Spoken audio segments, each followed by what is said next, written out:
কারণ দুনিয়ার আইনি যতদূর জানি, আইনি ব্যবস্থায় এইরকম উদ্ভট জিনিস কিন্তু আমার কখনো নজরে পড়ে নাই। জুলাই সনদ নিয়ে যেসব কথাবার্তা হচ্ছে পত্রিকায় দেখছি, এখানে তো অনেক কিছু ব্যবস্থা আছে যেটা আমাদের বর্তমান সংবিধানের সাথে সম্পূর্ণ সাংঘর্ষিক। সব রাজনৈতিক দলগুলি একমত হলো এবং গণভোটে সবাই এটাকে পাশ করলো, কিন্তু সংবিধানের সাথে তো এর বিরোধিতা থাকবে। তখন ওই বিধানগুলির কি হবে? একটা দেশের সেই আইনটাই সংবিধান যেটা ওই দেশের সর্বোচ্চ আইন, এবং সর্বোচ্চ আইন বলতে বোঝায় যে এই আইনের সাথে অন্য যে কোনো আইন, এমনকি সংবিধান সংশোধনী আইনও যদি সাংঘর্ষিক হয় তাহলে সেটা বাতিল হয়ে যাবে।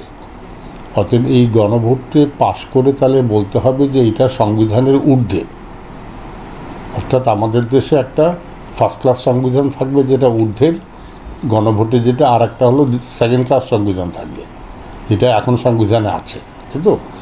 এইরকম আজগুবি আইনি ব্যবস্থা দুনিয়ার কোনো দেশে নাই। কারণ দুনিয়ার আইনি যতদূর জানি, আইনি ব্যবস্থায় এইরকম উদ্ভট জিনিস কিন্তু আমার কখনো নজরে পড়ে নাই।